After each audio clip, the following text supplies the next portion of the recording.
Bonjour à toutes et à tous.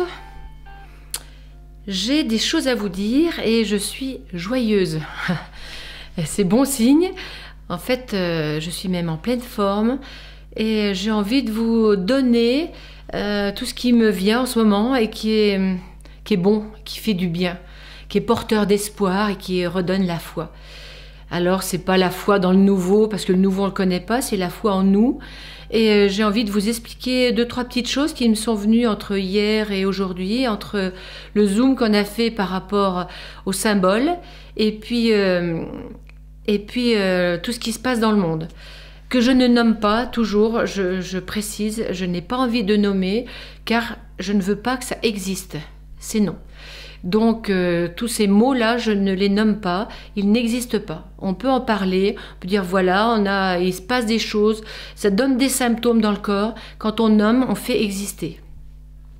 Et donc, la première chose, c'est par rapport à ce qui se passe dans le monde, qui est un miroir de nous, c'est évident, c'est vraiment évident. Et si en nous, il se passe des choses comme des problématiques de poumons, ou bien des problématiques de circulation sanguine, ou bien des blocages, que ce soit au niveau du cœur, donc circulation, ou du cerveau, c'est que dehors, on a la même chose. Et on se rend compte que dehors, évidemment, on a la même chose sur la planète. On a une grosse problématique d'air qui est pollué, de non-réalisation de soi au niveau de l'âme, puisque là, c'est le centre de l'âme, le centre cardiaque et pulmonaire. C'est l'expression du battement de l'âme, inspire, expire. Les mouvements du cœur et des poumons, ce sont les mouvements de l'âme.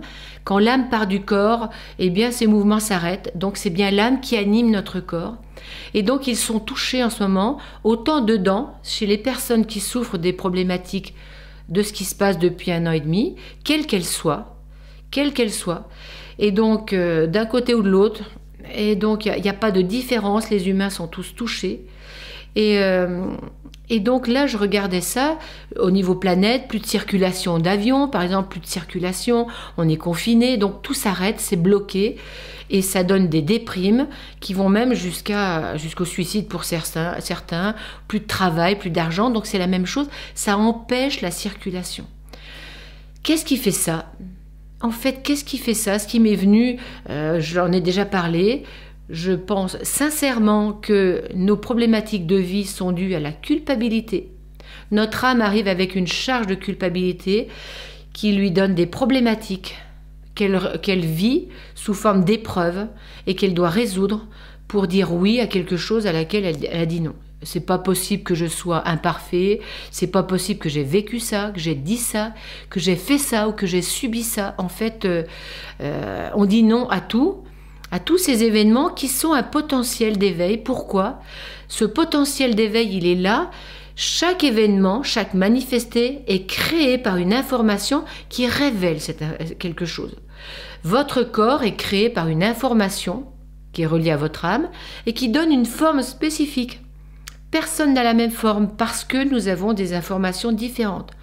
Tout manifesté renferme à l'intérieur de lui une parcelle d'énergie, d'esprit, si vous voulez, d'information qui va donner des manifestés, qui va donner des problématiques, qu'on va dire positives ou négatives, mais qui vont nous toucher, nous impacter, nous faire grandir. Et si on dit non à ce potentiel, à cet événement-là, on dit non aussi à ce qu'il y a dedans, à l'esprit qui est là, qui veut nous éveiller.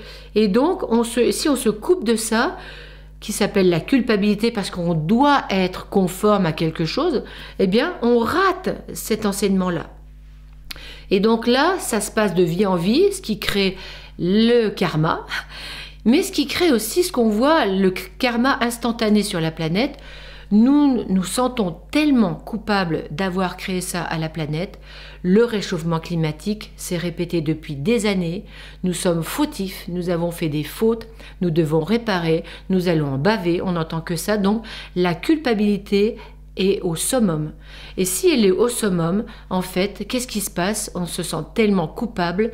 Même ceux qui vont bien sont pointés du doigt en disant « ceux-là, c'est les coupables ». Nous, ouf, on va bien, on est ceux qui avons créé, mais ceux qui vont bien, c'est pas possible que quelqu'un aille bien, parce que ça me révèle trop ma problématique. Et donc c'est trop dur de vivre avec des gens qui vont bien alors qu'on va mal.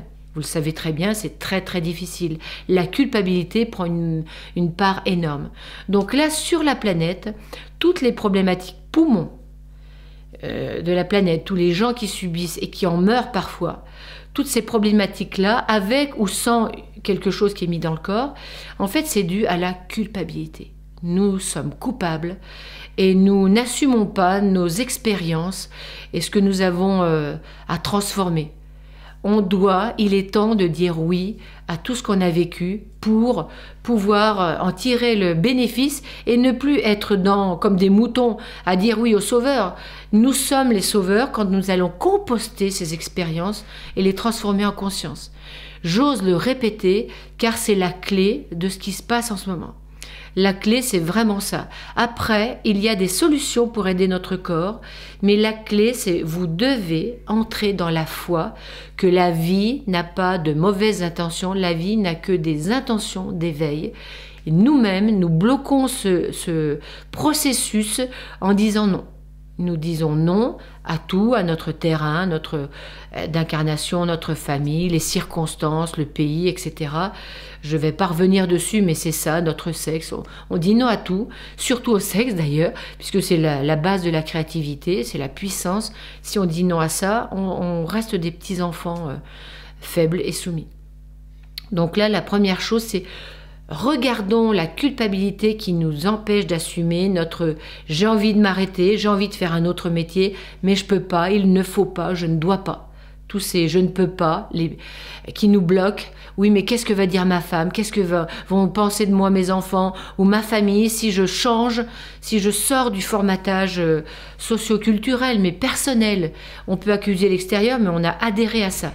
Donc ce qui est bien, c'est d'en sortir et vraiment d'assumer qui on est et d'écouter ses envies. Oui, j'ai envie de faire ça, j'expérimente et je verrai bien ce que la vie va m'apprendre à travers cette expérience. Donc voilà, ça c'était la première, vraiment c'est important. Je vais dans la prochaine vous parler aussi de ce qu'on accepte dans notre corps et qui pourrait être arrêté aussi. Donc voilà.